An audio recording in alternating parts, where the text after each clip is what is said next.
All right, ready to dive in.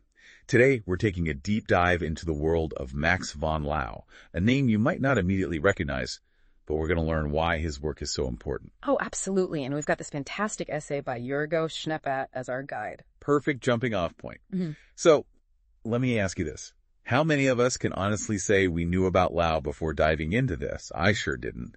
Look at this. His work is essentially the foundation for so much of the tech we depend on today, especially when we're talking quantum tech. It's mind-blowing when you consider he was working way back at the dawn of the 20th century. Physics was undergoing a complete upheaval, a total transformation. X-rays were like this brand new, mysterious thing. Nobody really knew what they were. Like a brand new toy, but nobody had the instruction manual. Exactly. And on top of that, the idea of crystals having this organized atomic structure, that was still pretty cutting-edge stuff back then. So everyone had like puzzle pieces, but no idea how they fit together. That's a great analogy. Thanks. And then boom, enter Max von Laue. He has this incredible insight. He had this aha moment. He realizes that X-rays, because of their super short wavelength, could actually interact with the spaces between atoms in a crystal. Nobody had thought of that before. And the thing is, he didn't just theorize it. He went and proved it. He's like, hold my beer, watch this. Yeah. His experiment using X-ray diffraction, which is basically bouncing X-rays off of a crystal, provided the first concrete evidence of how atoms are actually arranged within matter. It was revolutionary, earned him the Nobel Prize in 1914 too. Okay, I can picture these cool X-ray patterns, but I gotta ask, what makes this so groundbreaking in the big picture? Why should we care about how atoms are lined up in a crystal? Here's where things get really fascinating. X-ray diffraction wasn't just about pretty pictures. It became like the tool for understanding the structure of everything at an atomic level. We're talking DNA, viruses, the materials that make up your smartphone, all thanks to Laue's work. He basically gave us the blueprint to the universe. Right. And the essay points out something I found really interesting. Laue wasn't just obsessed with X-rays. He was a huge supporter of quantum mechanics, which was just emerging at the time. Yeah. It's like he saw the bigger picture, how all these new discoveries were all connected. Absolutely. He was reading Planck, Einstein, then later de Broglie and Schrödinger, and he grasped that quantum mechanics was the future, even though it was super strange and mind-bending. I can't even imagine what those early conversations about quantum mechanics must have been like. It must have felt like they were rewriting reality itself. Schneepat even mentions that Laue mentored some of the biggest names in quantum mechanics, like Heisenberg. Wait, seriously?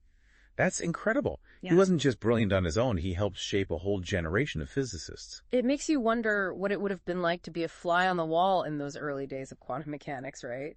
To be in the room when those minds were grappling with those huge questions. Wow. Right.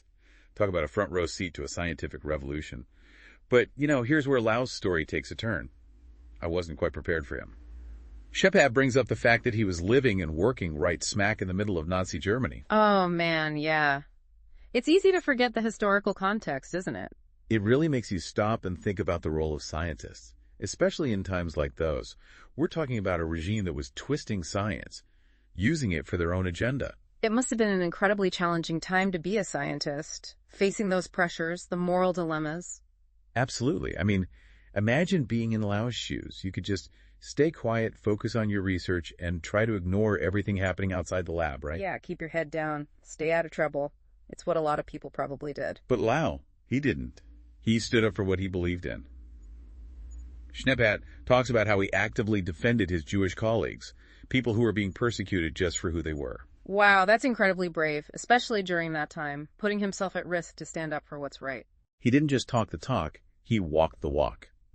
He openly challenged the Nazis when they tried to manipulate science to fit their ideology. That's a powerful reminder that science isn't just about cold, hard facts. It's about values. It's about doing what's right, even when it's hard. And Laue paid the price for his outspokenness, too. He lost his position, faced constant scrutiny, but he never backed down. It shows a depth of character that's really inspiring. He really believed in the integrity of science, that it shouldn't be used as a tool for oppression. It makes you realize that science and humanity, they can't really be separated. They're intertwined. Laue's dedication to his principles, even when it cost him, that's a powerful message. Absolutely. So what stands out to you most about Laue's story? What resonates with you? Honestly, it's a combination of brilliance and courage. It's like this guy was uncovering the secrets of the universe, right? And at the same time, he was fighting for what he believed in, even when it was dangerous. He wasn't just a scientist, he was a human being living through extraordinary times, and he made choices that really mattered. Exactly. It makes you think about the responsibility that comes with understanding the universe at that level, you know? Laue wasn't just observing, he was revealing the fundamental building blocks of everything. Did his work reveal anything about his personal views, his philosophy? That's a great question. Well, Schneeppat touches upon Laue's fascination with the philosophical implications of quantum mechanics. He was really interested in how it challenged our understanding of reality itself. So it wasn't just about the equations and experiments. It was about grappling with the big questions, the meaning of it all. Exactly. He saw the connections between science and the humanities, recognizing that both contribute to our understanding of the human condition.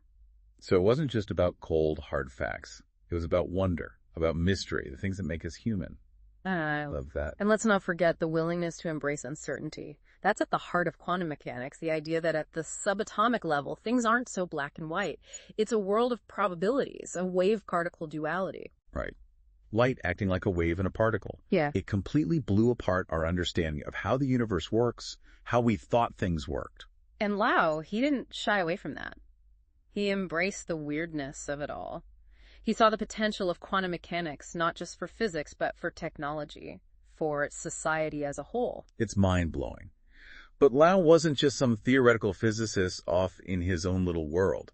Schneeppat makes it clear that he understood the real-world implications of his work. He knew that unlocking the secrets of the atom could lead to incredible advances in all sorts of fields: medicine, communication, materials, science. So let's bring this back to our listeners. What does Laue's legacy mean for us today?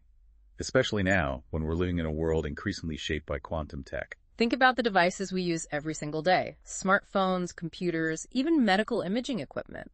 All of these rely on our understanding of the atomic world, and understanding that Laue is instrumental in building. It's amazing, isn't it?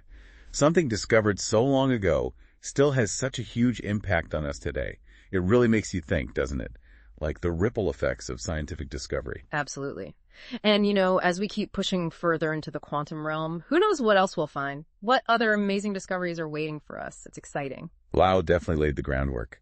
So let's do a little recap here. We've talked about his revolutionary work with X-ray diffraction, his support for quantum mechanics when it was still a pretty wild idea, and of course his incredible courage in standing up for what he believed in, even when it was risky. He could have just stayed quiet, played it safe, but he didn't. That says a lot about him. It really does.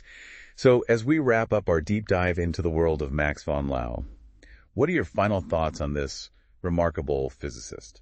Well, I think it's clear that Max von Laue was more than just a brilliant scientist. He was a true visionary, someone who saw the potential of science to change the world, to make it better. And beyond that, he was a moral compass, reminding us that great knowledge comes with great responsibility. Couldn't have said it better myself. Yeah. It's so easy to get caught up in the equations, the experiments, but Laue's life shows us that there's a human side to science too. A side that's about values, about standing up for what's right. Yeah, his life and work are a testament to the power of curiosity, integrity, and just the sheer strength of the human spirit. Well said. A huge thank you to Jorgo Schneeppat for the amazing essay that sparked this whole conversation. It was a privilege to explore Laue's world through his words. And for everyone listening, here's a little something to ponder. Laue's story shows us how understanding even the tiniest things, like atoms, can have a massive impact on the world around us. Where do you see that principle at work today? Oh, it's everywhere. Just look around you. The materials that make up your clothes, the chips in your devices, it all comes back to understanding those fundamental building blocks. Great point. Well, that brings us to the end of our deep dive into the life and work of Max von Laue. Until next time, keep those brains buzzing.